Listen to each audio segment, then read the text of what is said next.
Hello,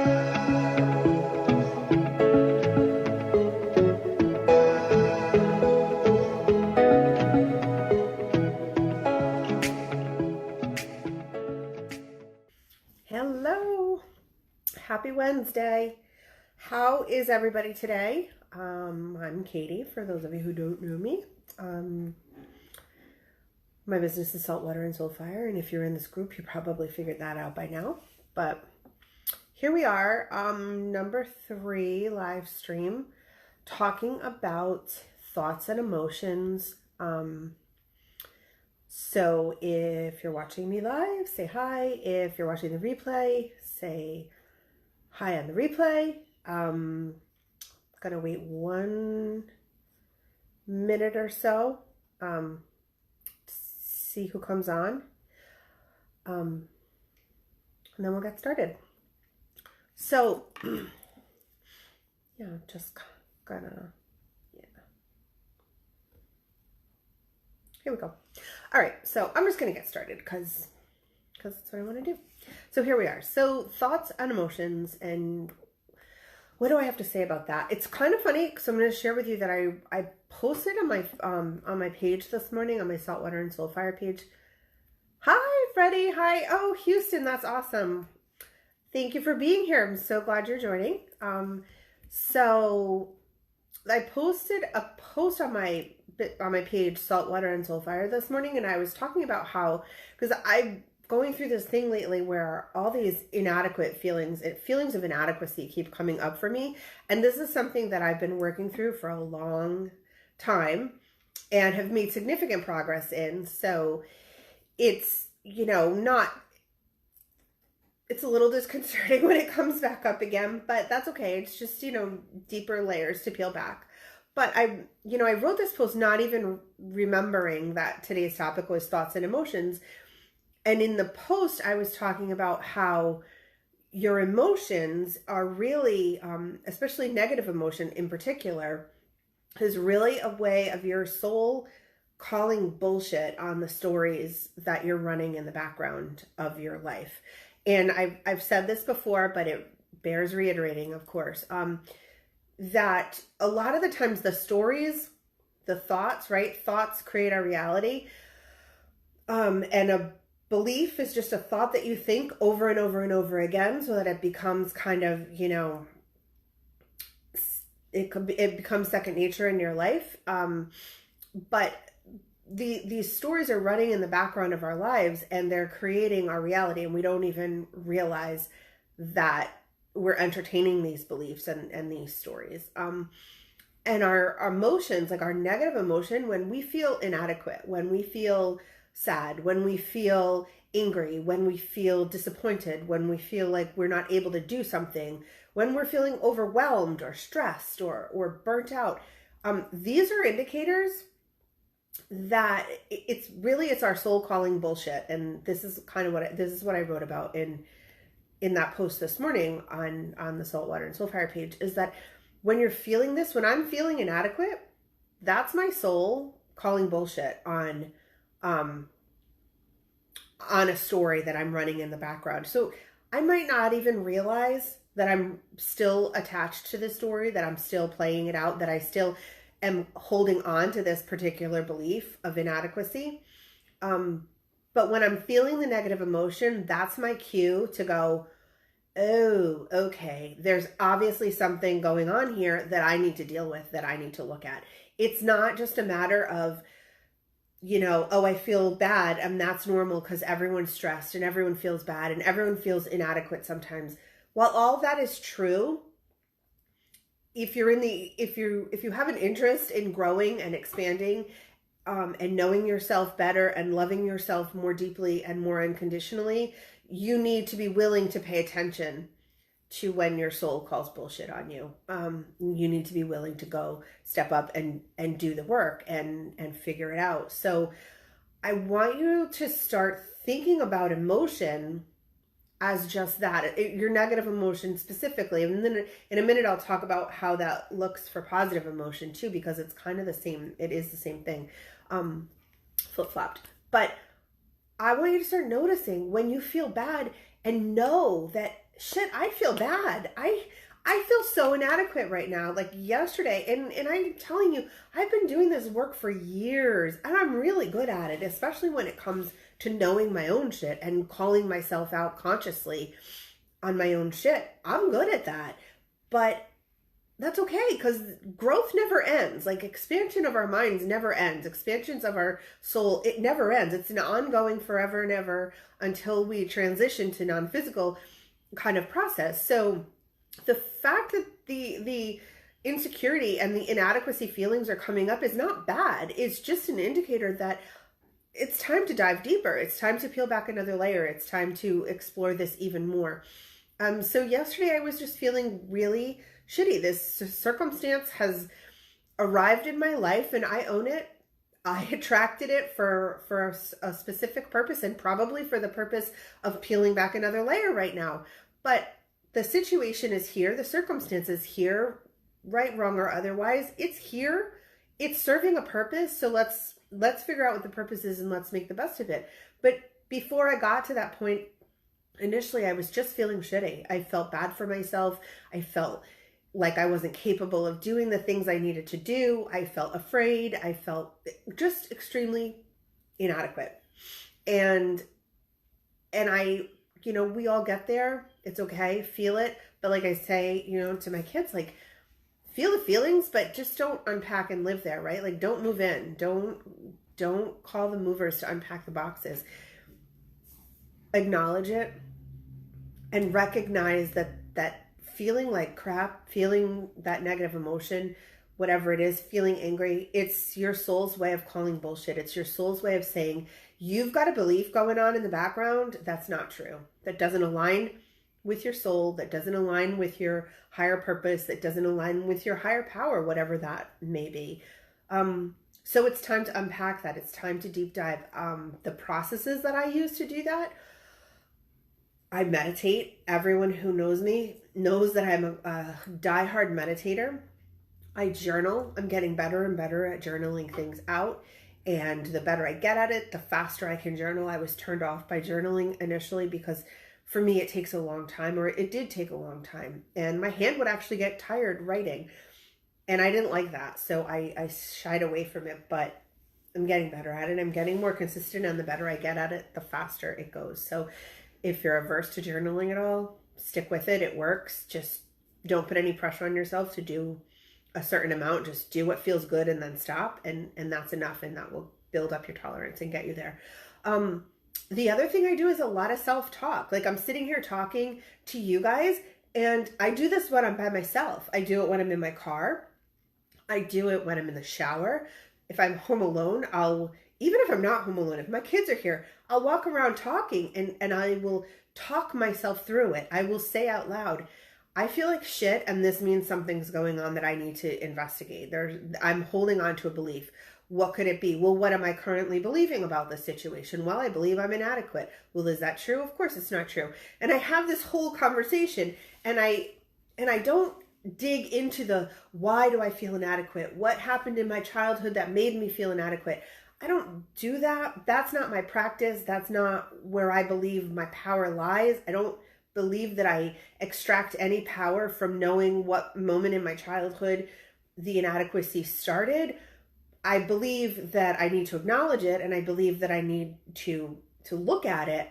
But I'm not interested in deep diving and figuring out the exact moment in time or the exact trauma that I lived through that created the inadequacy. I just want to know I feel inadequate, which means on some level I'm believing I'm inadequate.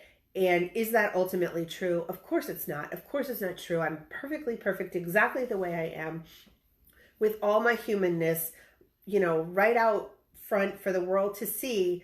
So of course I'm not inadequate. So what am I then? What is going on? What can I talk to myself about that feels better? And I go through this whole process of talking myself through it. So there's a lot of self-talk that goes into me shifting my beliefs. And a lot of people do that self-talk through journaling. That's not my jam. I do like to journal now, but like I said before, it started out kind of being a difficult thing for me. So anyhow, self-talk is huge. And then I love this image of the kaleidoscope. And I've talked a lot a couple years ago, I talked a lot about my kaleidoscope eyes.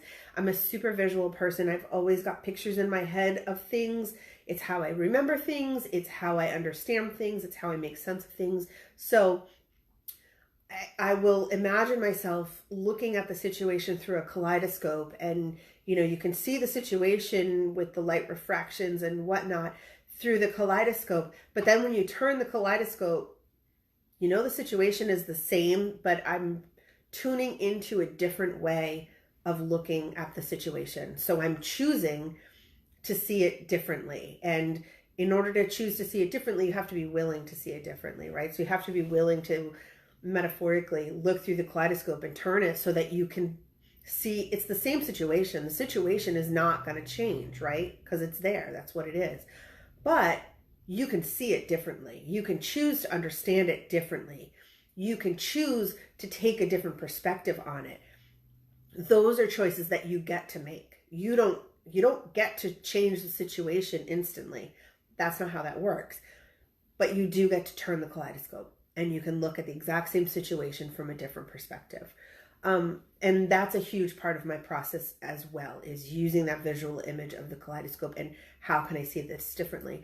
And I talk, I pray. I pray sometimes as part of my meditation. Sometimes it's just walking through life as a way to calm myself down a little bit. If I'm starting to get elevated, I will just maybe sit down or stop where I am and close my eyes and pray for a minute and ask my source God. I say God a lot. I also say source sometimes, but help me see this differently. I'm willing to see it differently. Help me to see it differently.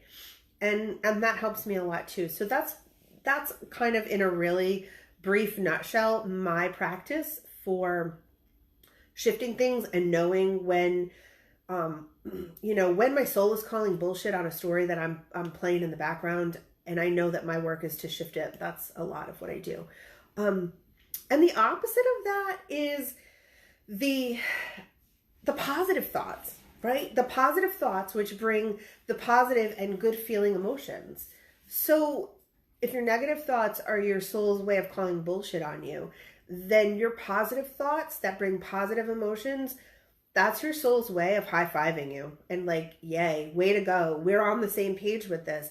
This is true for you. This is what I want for you. So when you feel proud of yourself and you feel good about that, that's a good feeling. When you're proud of yourself and you did something good, you feeling good, and your soul's like, yes, absolutely, right on. Your divine connection is free flowing in that moment. That's an indicator that absolutely you're on the right path. So if you get an idea like, geez, I think I want to start a chicken farm.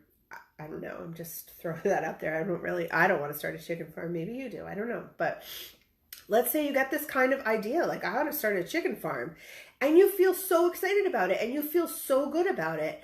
And then someone, that's your indicator that you're on track with this, right? Maybe that's your life's purpose. Who knows? But it's an indicator that you're on track. And then someone comes along and they're like, why the hell would you start a chicken farm? You hate chickens. You hate farming. You hate being outdoors. You live in the city. And they start dumping on your dream. And then all of a sudden you feel bad, right? Well, that negative emotion that you're feeling in that moment is your indicator from your soul that whatever you're thinking about this person's perspective is not in alignment with your own perspective.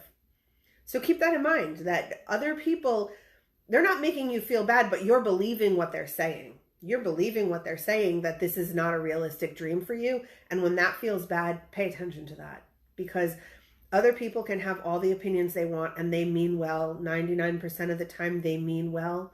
They tell you what they tell you because they love you, because they want you to be realistic. But let's face it, we're not here to be realistic. We're not here to accept reality. We're here to create reality, right? That's what I believe. And so use your emotions as a guidepost. When it feels good, if it feels good, if the thoughts that you're thinking or the beliefs that you're entertaining in your life or the stories that are playing in the background feel good, you're on the right track. Keep going. Don't let anybody, no matter who it is, not even me, don't let anybody Yeah, I'm that important. Don't let anybody take you off your track. If it feels good, it's right. If it feels good in your soul, it's right. It's your soul telling you, yes, go. These thoughts are correct. These thoughts are correct for you. These thoughts are correct. These beliefs are correct for you. You can't have positive thoughts for somebody else. Your soul can't tell you what's right for someone else. Your soul can only tell you what's right for you. And someone else's soul or inner being or intuition cannot tell them what is right for you. So you need to be really intentional about who you listen to and how other people's thoughts and opinions make you feel. Your thoughts lead to your emotions, which are your never fail, 100% always correct guidance system. Listen to it. Tap into it. Know that your emotions are telling you something and be aware of that. And here's the other thing I want to say about this, because this is something I did a long time to myself, and I say it almost every time I talk to anybody because it's that important in my opinion. And that is, just because you've heard me say this today, and I'm hoping that what I'm saying is really resonating with you and you're like, yay, good stuff. This makes perfect sense. And you've heard me say it, and that's awesome. And hopefully you're going to go into your daily life and start practicing this. And remember that this is a practice. You don't put on running shoes for the first time and run a marathon. You start a little at a time. Maybe you even start by just walking first. And then when you get some endurance and stamina from walking, you start jogging, and then you build up your endurance, and eventually you run the marathon. But this is a practice. So when you mess it up, and you're not really actually messing it up, but when you forget to notice your emotions, or when you forget to recognize that your negative emotion is your soul calling you out for beliefs that aren't serving you, when you forget, when it takes you longer than you think it should to recognize your emotions, be gentle with yourself. Be loving to yourself. This is not a destination. This is a practice. This is a lifestyle change. This is a way of seeing the world differently. This is a way of showing up differently in the world. So the goal is not to hear it once and then implement it with perfection. That's not the goal. It's a practice. It's a practice that's going to keep coming around. And like I said in the beginning, dealing with this feeling of inadequacy is something I've been working on for a long time. And in many situations that I would have felt inadequate in the past, I get into that situation and I don't feel those feelings of inadequacy because I've done that level of energetic work and shifted on that level. But now this thing that just came up, it's taken me to a deeper level. So I'm doing the work again, over and over again, right? And I wasn't expecting this because I felt like, wow, I think I've dealt with these feelings of inadequacy. Well, I have on this level, but now I'm operating on a different level, right? Or you can look at it the other way. I've done it here, and now I've expanded. I'm at a different level, but I'm dealing with it on a deeper level, and that's okay. And that's part of my process because it never goes away. It never ends. It never ends. We just keep doing it. So when you find yourself in that place where you're not getting it the way you thought you should, be easy with yourself. Be gentle with yourself. You are doing perfectly. You are living all the experiences that you need to live in order to really integrate this information so that you can implement it, moving forward. This is not a sprint, it's a marathon. You never get it done. Love yourself. Be easy with yourself. Hold the vision of you as this powerful, amazing, outrageously awesome person, because you are. You have what it takes. I am so happy that you chose to watch this live stream with me. I'm gonna end it now because I have a lot of stuff to do, and I'm just as excited to get to that stuff too. So thank you for being here. If you have any questions, if you're watching the replay and questions come up, if you're thinking about this later on and something comes up, you want to ask a question, please definitely come back, comment your question. I will absolutely come back in and answer all questions as best I can. Thank you very much. I love you all. Bye.